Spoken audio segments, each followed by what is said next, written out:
अस्सलामुअलैकुम। आज का हमारा टॉपिक है 5 किंगडम क्लासिफिकेशन सिस्टम। 2 किंगडम और 3 किंगडम हम डिस्कस कर चुके हैं। उनमें कुछ डिफेक्ट्स थे जिसकी वजह से हमें 5 किंगडम क्लासिफिकेशन सिस्टम पेश करना पड़ा। इसे पेश किया रॉबर्ट विटेकर ने 1969 के अंदर। इसके मुताबिक तमाम जिंदा जानदारों को 5 किंगडम में तकसीम किया जाता है और उसकी बेस ये है, यानी उसकी बुनियाद ये है। Number 1, 3 levels of cellular organization. जानदार या तो यूनिसेलुलर होंगे, कॉलोनियल होंगे या मल्टी सेलुलर। दूसरी बुनियाद है 3 टाइप्स ऑफ न्यूट्रिशन।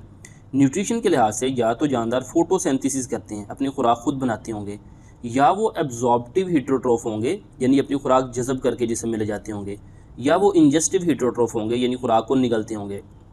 अब हम देखते हैं, पहला किंगडम है जी किंगडम मोनेरा।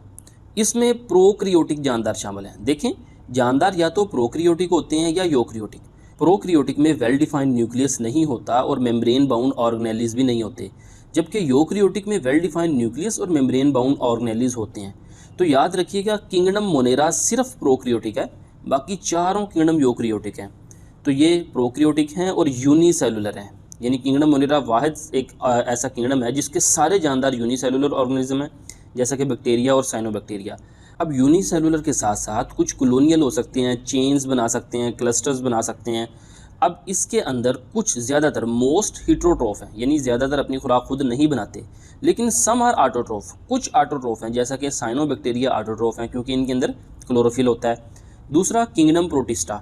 इसमें यूक्रियोटिक यूनिसेलुलर ऑर्गेनिज्म शामिल हैं, यानी एक सेल पर ज़्यादातर ये मुश्तमिल होते हैं, जैसा कि यूग्लिना और अमेबा वगैरह।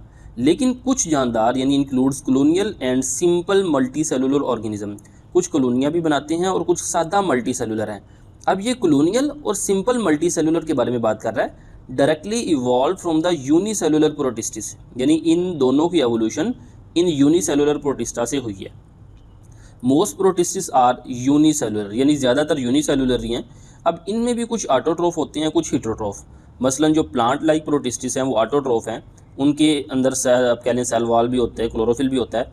जबकि एनिमल लाइक और फंजाई लाइक जो प्रोटिस्टिस हैं वो हीटरोट्रोफ होते हैं।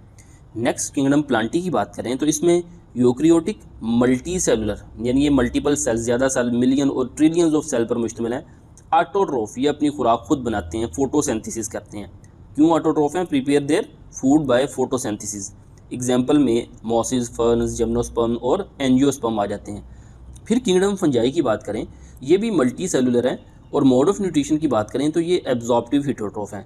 देखिए, इन किंगडम फंजाई और एनिमेलिया में हम कंपैरिजन करते हैं।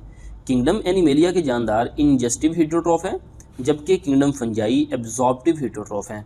इनमें फ़र्क ये है, फंजाई क्या करते हैं, अपने इंजाइम खुराक पे डायरेक्टली रिलीज़ करते हैं और खुराक को डीकम्पोज करते हैं, और उस डीकम्पोज्ड फूड से जो इन्हें चाहिए उसको डायरेक्टली एब्जॉर्ब कर लेते हैं। तो इसी वजह से इनको एब्जॉर्प्टिव हीटरोट्रोफ कहते हैं। जबकि एनिमल्स क्या करते हैं, खुराक को इंजेस्ट करते हैं, निगलते हैं और अपने स्टमक में जाके इंजाइम रिलीज़ करते हैं। ये क्या करते हैं, बाहरी इंजाइम रिलीज़ करते हैं, जबकि ये अपनी कैविटीज़ यानी स्टमक और स्मॉल इंटेस्टाइन वगैरह में जाके इंजाइम रिलीज़ करते हैं, वहाँ पे खुराक की ब्रेकडाउन करते हैं और जो इन्हें यूजेबल कॉन्स्टिट्यूएंट्स जो चाहिए होता है उसको एब्जॉर्ब कर लेते हैं और बाकी अनडाइजेस्टेड मटेरियल की शक्ल में जिस्म से निकल जाता है।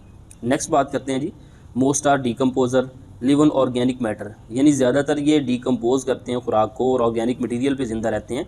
कैसे? सिक्रीट डाइजेस्टिव इंजाइम, उस ऑर्गेनिक मटेरियल पे डाइजेस्टिव इंजाइम रिलीज़ करते हैं।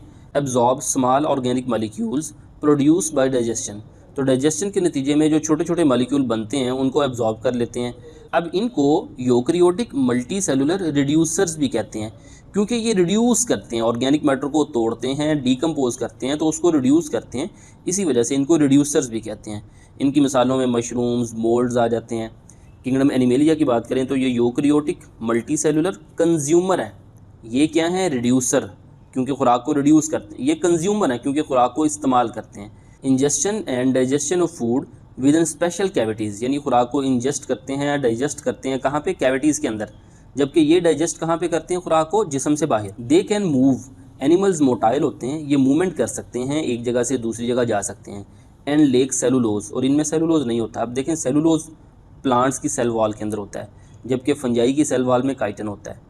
एग्जाम्पल की बात करें तो इनमें बर्ड्स और रेप्टाइल्स, मैमल्स आ जाते हैं। तो ये था आज का लेक्चर, उम्मीद है आपको समझ आई होगी। मिलते हैं नेक्स्ट लेक्चर के साथ। अस्सलामु अलैकुम वरहमतुल्लाहि वबरकातुहू।